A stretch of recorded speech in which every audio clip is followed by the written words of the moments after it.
8 मार्च अंतर्राष्ट्रीय महिला दिवस। यह एक विडंबना ही है कि हम नारी जो स्वयं शक्ति का अवतार है उसके लिए नारी सशक्तिकरण दिवस मनाते हैं। उसे सशक्त करने के सैकड़ों आयाम रचते हैं। आज उन दो आंखों की कहानी प्रस्तुत है जिन आंखों में न जाने कितनी कहानियां उन आंखों के साथ ही सो गईं। इसलिए इस कहानी का शीर्षक भी है सो गई आंखें दास्तां कहते कहते। रिक्शा रुकते ही पगली आकर खड़ी हो गई। दुर्बल शरीर, मैले कपड़े, बेतरतीब से बिखरे बालों में एक हाथ डाले दूसरे हाथ को फैलाए खड़ी हो गई रास्ता रोककर। पगली, मैं मन ही मन बुदबुदाई। दरअसल ये उसकी रोज की आदत थी। उस दिन मेरे मन में भी झुंझलाहट भरी हुई थी और उसकी जिद देखकर मेरे अंदर की झुंझलाहट मेरी आंखों में उतर आई। वह एक ओर खड़ी हो गई और टुकुर टुकुर ताकती हुई मानो मेरी झुंझलाहट के खत्म होने का इंतजार कर रही हो। मैं तब तक प्लेटफॉर्म पर आ गई थी।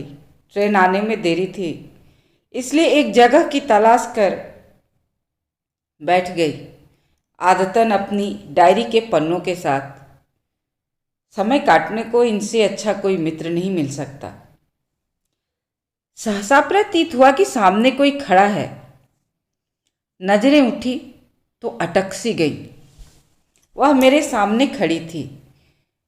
मेरी आंखें उसकी आंखों से टकराईं।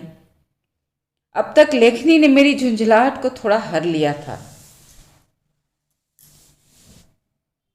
शायद इसीलिए या फिर उसकी आंखों का आमंत्रण अधिक भारी पड़ रहा था मेरी झुंझलाहट पर। यह निश्चित कर पाना मुश्किल था मेरे लिए। मैंने देखा उसकी आंखों में कितनी बातें भरी पड़ी हैं।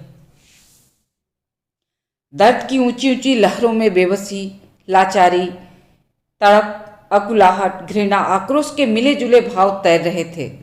मैं अपलक उसकी आंखों में डूबती जा रही थी। ओह, कितना दर्द था वहां। मैंने पूछा, क्या हुआ? मेरा इतना पूछना ही काफी था। उसकी आंखों से खारे पानी का रेला बह चला। वह रोती रही और मैं चुपचाप देखती रही उसे। उस दिन उसे क्या हुआ, क्यों हुआ, अब तक सवाल घुमड़ रहे हैं मेरे मन में। सभी जानते थे पगली है, पर रो लेने के बाद उसने जो उस दिन कहा वह उसकी हृदय विदारक चीख थी। कभी वह एक अच्छे घर की बेटी थी। समाज की दरिंदगी ने उसे यहां तक पहुंचा दिया था। आज उसके मैले कपड़े, बिखरे गंदे बाल, आग उगलती आंखें उसकी रक्षा कवच हैं। वह पगली है। हाँ, वह पगली है ताकि समाज के गिद्धों से अपनी रक्षा कर सके। वह अपने दर्द को बयां कर हंसते हुए चल दी, जैसे कुछ हुआ ही न हो। पर उसकी आंखों में जो सवाल थे, अनगिनत सवाल, वे मुझे सोचने पर मजबूर कर रहे थे। आज घर भी सुरक्षित नहीं रह गया तो कहां जाएं लड़कियां? विश्व पटल पर महिला सशक्तिकरण का औचित्य क्या है? समाज में कुछ दरिंदे ऐसे भी हैं जिनको हम देखकर भी अनदेखा करते हैं। एक दो दिन बाद अखबार पलटते हुए उसके पन्ने पर नजर ठहर गई। पगली की तस्वीर छपी थी और लिखा था, 40 साल की एक विक्षिप्त औरत की लाश प्लेटफॉर्म पर पड़ी मिली। आज भी मेरी आंखों में सवाल घूमते हैं, क्या दिवस मना लेने भर से सशक्तिकरण आ जाएगा?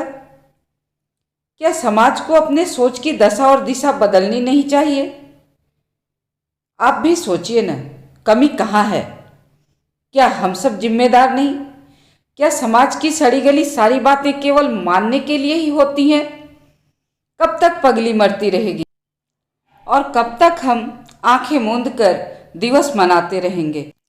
अपने दर्द की दास्तां कहते कहते पगली की आंखें तो सो चुकी हैं हमेशा के लिए। और कितनी आंखों को सोना होगा हमें जगाने के लिए? कब जागेंगे हम और कब बदलेंगे समाज के उन सड़े गले कानूनों को जो महिलाओं के सम्मान को सम्मान नहीं मानते?